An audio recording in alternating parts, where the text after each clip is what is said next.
পাঁশকুড়া 2 নম্বর ব্লকে অঙ্গনওয়াড়ি মহিলা কর্মীদের সরকারিভাবে মোবাইল ফোন দেওয়ার জন্য যে শর্তাবলী দেওয়া হচ্ছে তা নিয়ে উত্তাল কোলাঘাট আইসিডিএস অফিস চত্বর। আইসিডিএস কর্মীদের উপর অন্যায় অবিচার লাঞ্ছনা সহ্য করছি না, করব না। আইসিডিএস কর্মীদের উপর লাঞ্ছনা সহ্য করছি না, করব না। আইসিডিএস কর্মীদের উপযুক্ত মানবিক মূল্যায়ন চাই। আমাদের এখানে পাঁশকুড়া 2 আইসিডিএস প্রজেক্টের আমরা অঙ্গনওয়াড়ি কর্মী। আমাদের এই আইসিডিএস এর অফিস একটা ছোট্ট ঘরের মধ্যে, কেবলমাত্র এখানে আমাদের অফিসের যারা অফিসে কাজ করেন সুপারভাইজাররা এনারাই বসতে পারেন। হ্যাঁ, মোটামুটি একটা হল ঘর, তার মধ্যে আমাদের আপনাদের পাঁশকুড়া 2 এর অফিস এইটা? হ্যাঁ। আপনারা কতজন পাঁশকুড়া 2 এর সংখ্যা? আমরা 238 জন কর্মী। সেই 238 জন এখানে এলে দাঁড়ান কোথায়, বসেন কোথায়? এটাই প্রশ্ন। আজকে একসাথে ওই রুমে ডাকা হয়েছে, আমাদের ডাকা হয়েছে, আমরা অসুস্থ হয়ে পড়ছি। হ্যাঁ, স্ট্রোক হয়ে যাওয়ার মতো অবস্থা।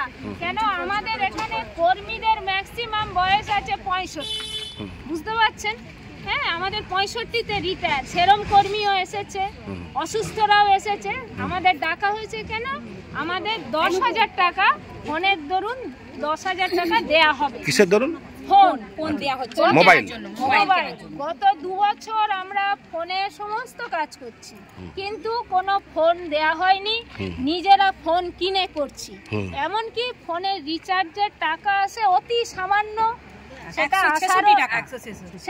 এই কাজ করতে গিয়ে কি আপনাদের অনেক মোবাইলে কথা বলতে হয়? মোবাইলে কথা বলতে হয়, মোবাইলে কাজ করতে হয়, বাচ্চাদের অ্যাটেন্ডেন্স দেয়া, হোম ভিজিট, মানে সমস্ত কিছু। তার জন্য কিছু পান? হ্যাঁ, অনেক কিছু করতে হচ্ছে।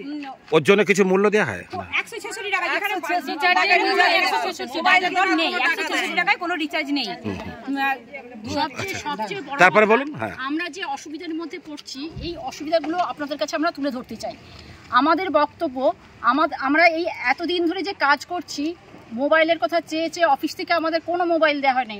উপরন্তু আমাদেরকে প্রেসারাইজ করা হচ্ছে, কাজগুলো করুন। মা শিশুদের নাম তোলা থেকে আমাদের ফেস ভেরিফিকেশন থেকে সমস্ত কাজ আমরা আমাদের ফোন থেকে করছি।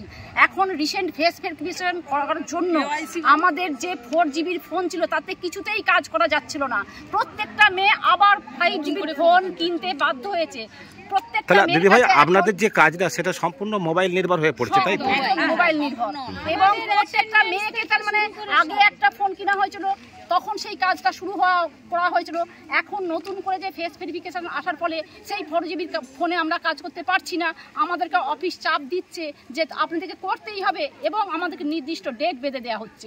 তার ফলে আমরা বাধ্য হচ্ছি যে আবার 5GB ফোন কিনে কাজগুলো করতে, এবং করেওছি। সেখানে এমন অবস্থা হয়েছে যাদের আধারের সঙ্গে মোবাইল লিঙ্ক নেই, আসল যারা খাদ্য প্রাপক নিম্ন মধ্যবিত্ত শ্রেণীর মানুষরা অপুষ্টিতে ভুগছে, সেই সব গরিব মানুষের বাচ্চাগুলো বাদ চলে যাচ্ছে। কেন? তাদের তো অর্থনৈতিক স্বাবলম্বী নেই, তারা ফোন ভেরিফিকেশনও করতে পারছে না, আধারের সঙ্গে মোবাইল লিঙ্ক করতে পারছে না, তাদের আধার কার্ডের নেই, তাদের মোবাইল নেই, তারা কিছু করতে পারছে না। ফলত অফিস থেকে সব সেগুলো ডিলিট করে দেওয়া হচ্ছে আধার লিঙ্ক না থাকার ফলে। আমরা মেয়েরা এত প্রতিনিয়ত অসুবিধায় পড়তে হচ্ছে এই কাজে। তো আজকে ব্যাপারটা কি? আজকে আমাদেরকে অফিস থেকে বলা হলো আপনারা সবাই চলে আসুন, সরকার থেকে সেই 10,000 টাকা আপনাদের মোবাইল কেনার জন্য দেওয়া হবে। কিন্তু আমরা আসার পর দেখছি হসপস করছি ওইটুকু রুমের মধ্যে এত মেয়ে। কতজন সংখ্যা আপনারা? প্রায় কতজন? 338 জনের মতো মেয়েরা এসেছে। এবার আমরা এখানে আপনাদের কোথাও টয়লেট বা ওয়াশরুম কিছু সেটা ছিল, কিন্তু সবচেয়ে আমরা আহত হচ্ছি যে কথাটা শুনে, যে অফিস থেকে আমাদেরকে বলা হচ্ছে 10,000 টাকা আপনাদেরকে দেওয়া হবে, কিন্তু যদি তার কমে আপনারা ফোন কিনেন তখন সেই টাকা ফেরত দিতে হবে। অনেক শর্তাবলী চাপিয়ে দেওয়া হয়েছে, যেটা এত ডিপার্টমেন্টে ফোন দেওয়া হয়েছে, মূলত স্কুলে যে ফোন দেওয়া হয়েছে সেখানে কিন্তু এত শর্তাবলীর কথা উল্লেখ ছিল না। শুধুমাত্র শর্তগুলো কি বলছে? শুধুমাত্র আইসিডিএস কিরকম?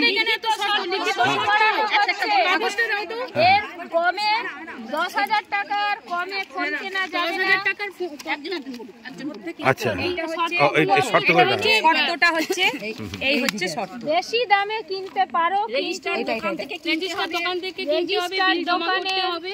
আচ্ছা জিএসটি দেয়া রসিদ চাই। আর এটা আমাদের ম্যাডাম একটা লিখিত দিয়েছেন, আমরা যে মোবাইল কিনে সেখানে হচ্ছে বিলটা সাবমিট করতে হবে, এমন আমরা যে ফোনটা কিনেছি সেই ফোনটাও ওনাকে সাবমিট করতে হবে, দেখে নেবে যে 10,000 টাকার মধ্যে আছে কিনা। তাহলে আমরা যে এতগুলো criteria রাখলে আমাদের বলা যদি এখন টাকা না হয় আমরা আবার